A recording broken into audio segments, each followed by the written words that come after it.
pertumbuhan AI itu sangat cepat, yes. Membantu, yes. Yang gue lihat adalah lu nggak boleh takut sama AI, tapi lu harus takut sama Tapi kita harus tahu dalam 2-3 tahun itu ini industri gua akan dalemin untuk the next 10 years apa enggak. Ya. Nah itu sekarang konsepnya berubah. Kalau dulu tuh konsepnya when you start a business, you have to have the understanding to be established in the first 5 years. Ya. Zaman dulu ya. Ya. Zaman sekarang enggak, men. Zaman sekarang lu kalau Beberapa orang yang komentar juga yang untuk setuju itu pada ngomong ini bukankah membantu UMKM ya gitu di Indonesia. TikTok Shop ini membantu sekali dari segi Oh, yes. penjualannya gitu. Yes. Ada yang sampai miliar, puluhan miliar, ratusan miliar juga ada gitu. ya, in fact yang gue suka di sini adalah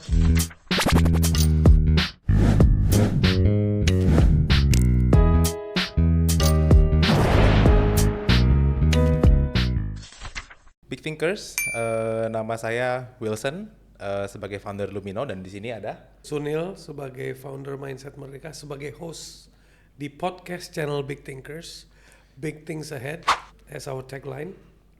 dan di acara hari ini kita topik kita adalah the rise of entrepreneurship dan intrapreneurship. Nah, Will, seru nih kalau ngomongin entrepreneurship sama entrepreneurship. Ya. Lu sendiri kan salah satu entrepreneur ya, founder dari Lumino. Ya.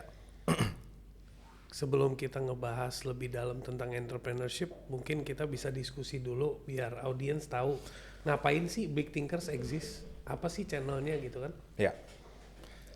So Big Thinkers ini adalah channel yang dibuat untuk khususnya ngebahas semua hal tentang entrepreneur, tentang innovation dan juga tentang bagaimana kita bisa membantu menginspirasi para entrepreneur di luar sana, khususnya para pebisnis yang mungkin baru starting atau sudah jalan atau mungkin bisa mendapatkan inspirasi juga bagi pebisnis yang sudah punya pengalaman gitu ya. Yeah. Di luar sana ya. Keren. Yeah. Like the tagline says ya, big things ahead. Big things ya. ahead. Jadi big things doesn't happen tanpa entrepreneurship quality, Betul. tanpa innovation dan tanpa leadership. Ya. Dan itu adalah 3 pilarnya Big Thinkers, guys. Nah, kalau kita ngomongin dari 3 pilar itu, banyak sekali konten di luar sana ngebahas, dan kita juga merasa penting sekali memiliki angle dan perspektif yang berbeda untuk sharing. Ya. Lu sebagai founder di Lumino as a creative marketing agency ya. Betul. Itu challenge-nya seperti apa sih? I'm sure you must be handling a lot of clients. Ya. and- yeah. Ya. So salah satu challenge-nya bagi kita itu di sini di Lumino yang terbesar itu untuk bagaimana kita bisa mensatisfy banyak sekali permintaan dari klien, khususnya dari segi kreatifnya. Di mana kita juga di Lumino membantu banyak sekali entrepreneur untuk membangun brand bisnis dari 0 sampai 100. Untuk dari sisi challenge kreatifnya banyak sekali juga di dalam. Jadi salah satu challenge-nya tuh dari sisi memenuhi banyaknya permintaan. Di dalam itu pun juga banyak sekali ratusan challenge yang kita face juga di situ ya. Yeah. Salah satunya itu bagaimana kita bisa selalu stay kreatif untuk bisa membedakan satu klien ke klien lainnya dari segi brand buildingnya. Terus kedua juga dari sisi operasional, bagaimana kita bisa mengexecute kreatif konten yang sudah kita bangun untuk brandnya, itu juga challenge. Ketiga sih dari sisi SDM sih bro. Yeah. Jadi I'm sure juga Classic issue ya, yes, SDM. Itu yang memang kita mempunyai challenge bagaimana kita bisa memfulfill kebutuhan kita dan menemukan SDM yang cocok lah istilahnya. Gitu sih, tiganya kurang lebih kayak gitu. Menarik sekali. Kalau lu sebagai seorang entrepreneur, looking at you being a very young and bright entrepreneur, how did you develop your entrepreneurship mindset and also your intrapreneurship mindset? Well, this doesn't happen in a day. Yeah. Ya. previously juga I went through a couple of experience juga di luar sana yang uh, membangun apa ya istilahnya keinginan lah untuk terjun di dunia kreatif. Yang pertama, gue orangnya memang suka visual, so I like very visual things dari segi uh, foto, videos, and also gue suka juga perhatiin iklan-iklan sebenarnya di luar sana, mau itu dari iklan papan atau iklan digital, nonton di YouTube atau dimanapun. Kadang suka perhatiin, oh ini tuh contoh misalnya ada iklan brand A atau iklan apapun, gue suka ngulik proses Oke. apa namanya proses eh, oh ini iklan A gitu ya, tapi tujuannya buat apa gitu. Kok bisa lahir iklan Iya, seperti ini iya, gitu ya? iya, kayak gitu. Kok bisa muncul temanya ini? Yes, yes. Oke. Dan another thing juga gua sadar bahwa banyak sekali bisnis-bisnis UKM ya yang masih buta terhadap digital marketing. As we all know juga sekarang banyak sekali startup-startup yang mereka tuh sudah push untuk ads itu bisa dibilang 70% lah, 70% itu untuk digital. Dan di mana kita juga ingin membantu banyaknya UKM di Indonesia, nggak di Indonesia juga, mungkin secara global juga ya, untuk menemukan landscape-nya lah di dunia digital ini untuk biar mereka bisa tetap thrive and grow as a business. Keren. Tapi itu munculnya dari mana? Lu punya otak Ya. kayak begitu tuh munculnya gimana? I guess memang dari pengalaman aja sih bro. Jujur gue nggak tahu itu muncul dari mana. Tapi Inspired from your parents kah? Inspired from your environment di mana lo sekolah kah? Inspired dari mana gitu? Atau film? ya kalau dari parents itu bisa dibilang salah satunya lah ya, salah satunya. Terinspirasi juga dari orang tua, di mana gue terinspirasi dari segi spiritnya untuk terus fight, tapi tetap dikasih kebebasan lah untuk mengeksplor. Nah di mana di situ gue menemukan, oh memang gue sukanya tuh dari bidang marketing. Nah jadi karena memang gue suka marketing dan gue orang yang sangat visual, jadi makanya lahirlah gue pengen menuangkan skill ya, bukan skill, mungkin lebih dari sisi perspektif, di mana perspektif gue bisa membantu bisnis-bisnis di luar sana. Gitu. Keren. So beyond that, what do you see? What's happening today and the next 5 years? Looking at AI, looking at new technologies that is coming. Manusia tuh lama-lama ada nilai nggak sih? Well, kalau misalkan ngomong kayak begitu, khususnya buat AI ya, kalau kita ngomong AI dulu, dari perspektif gua itu gua nggak tahu, mungkin lu agree atau enggak, and I also would like to know perspektif lu gimana.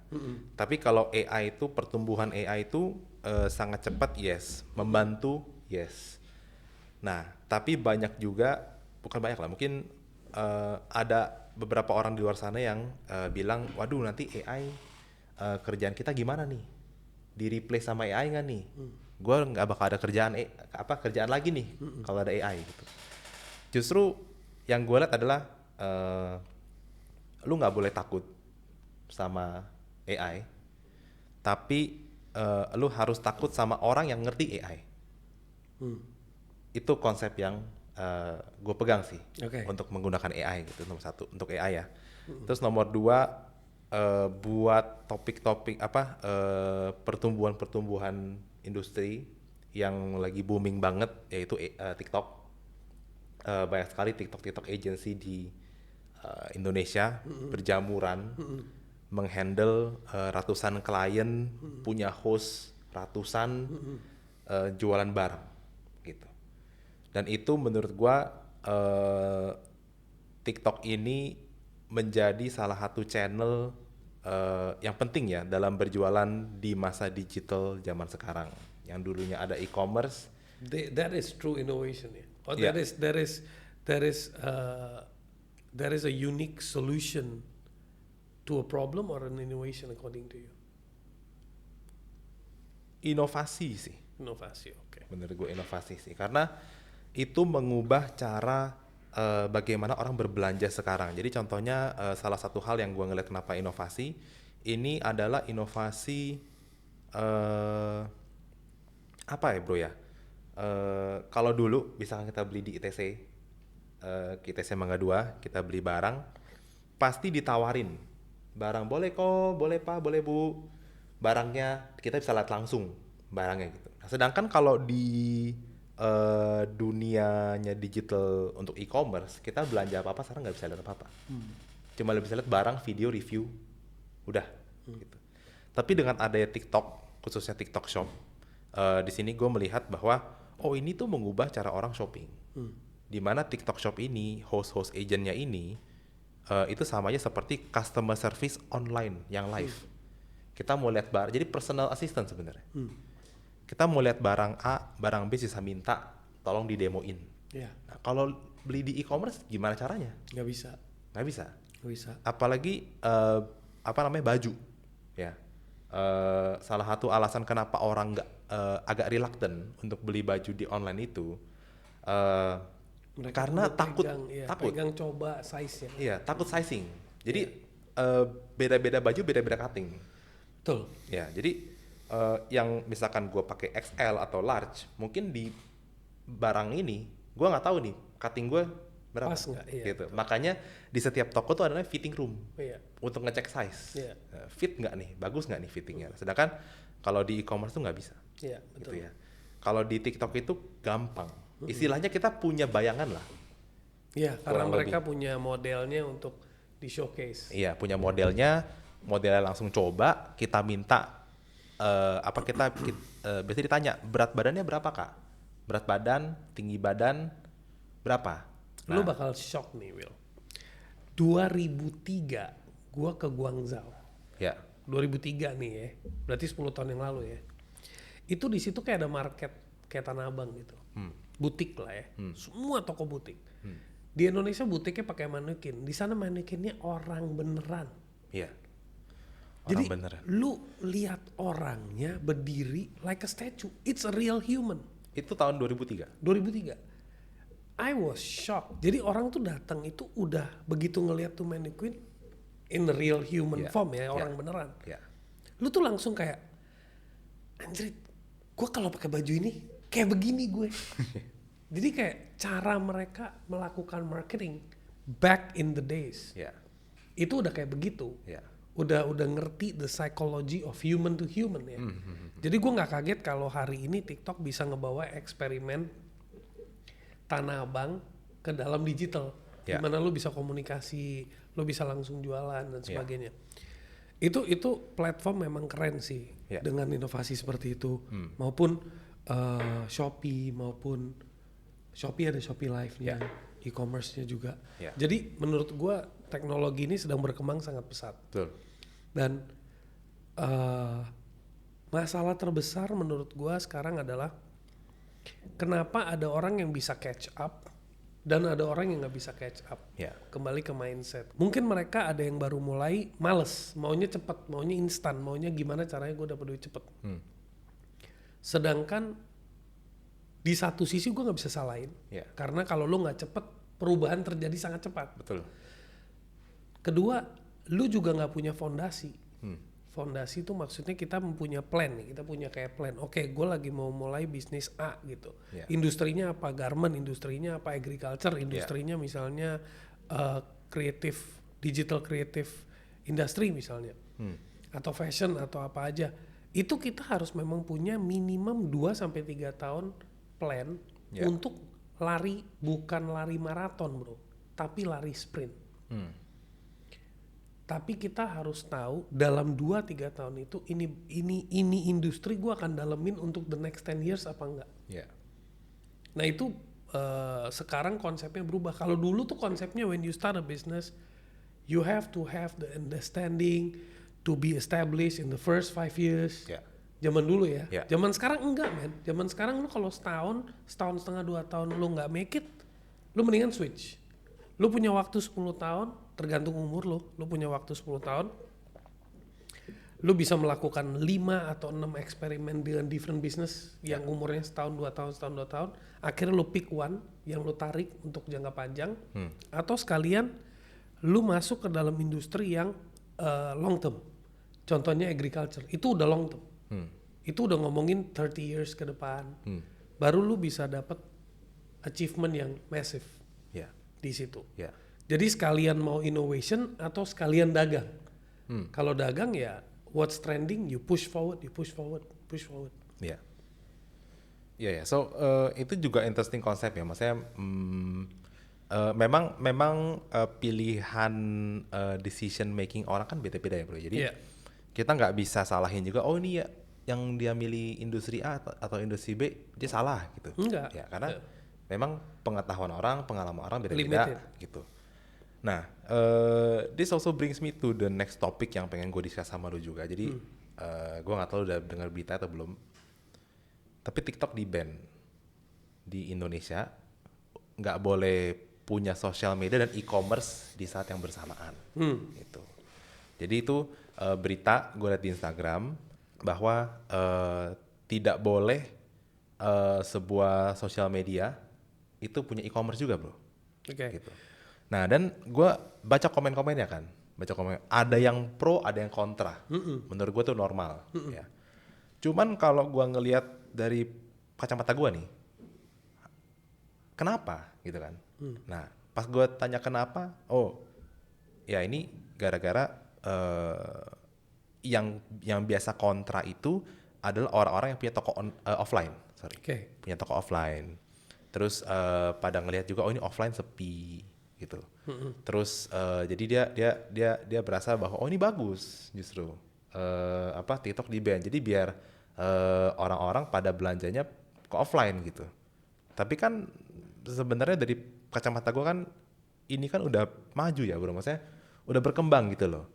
Nah tapi masih ada orang yang punya pemikiran seperti which is nggak salah ya, nggak salah juga. Hanya bagaimana ini orang kenapa maksudnya apakah itu lebih orang yang memang dia nggak bisa ikutin zaman, atau ini orang memang mungkin pemikiran zaman dulu gitu ya, pemikiran lama, atau gimana, nggak tahu gimana, kayak dari sudut pandang gue.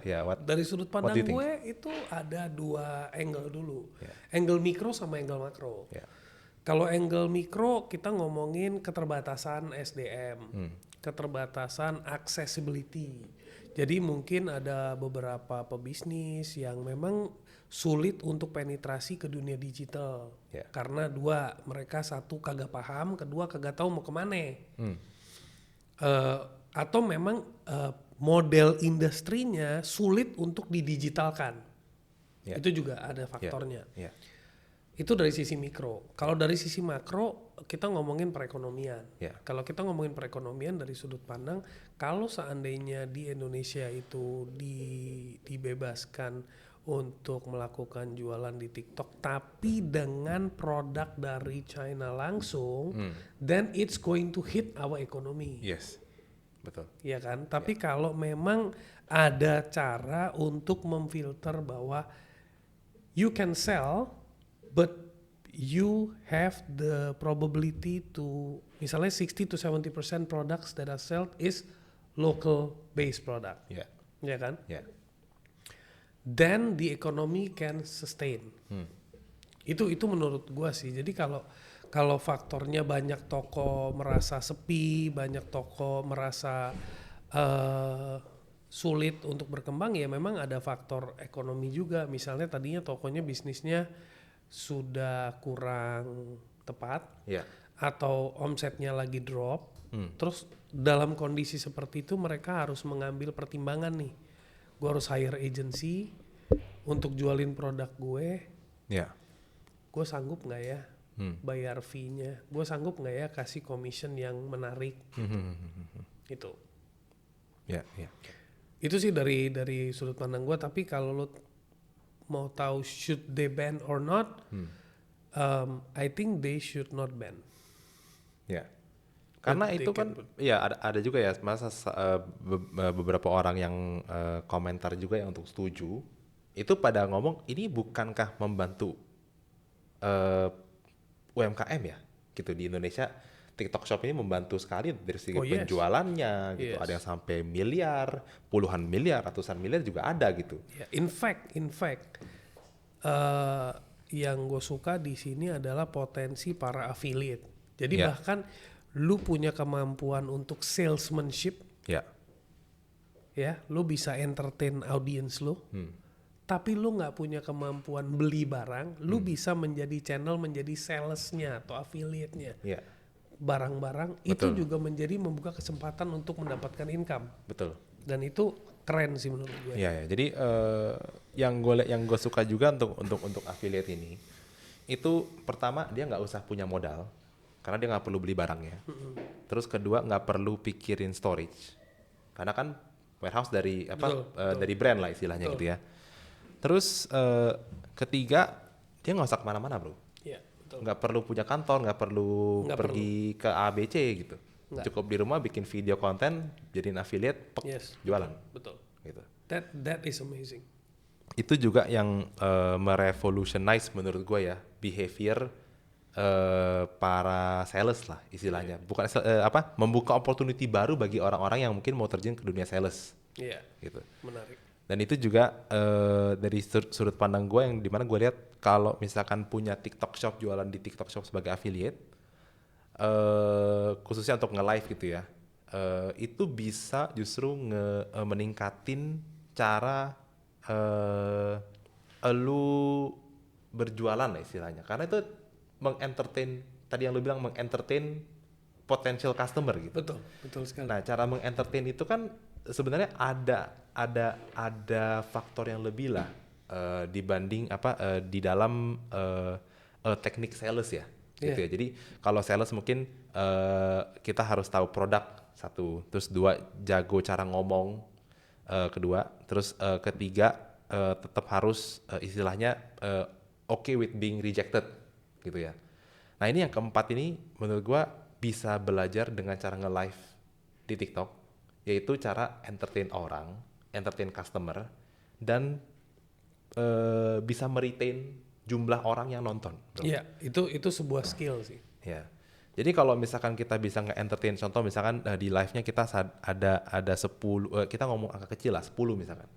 Nah gimana kita bisa maintain itu 10 tetap nonton kita gitu. Iya.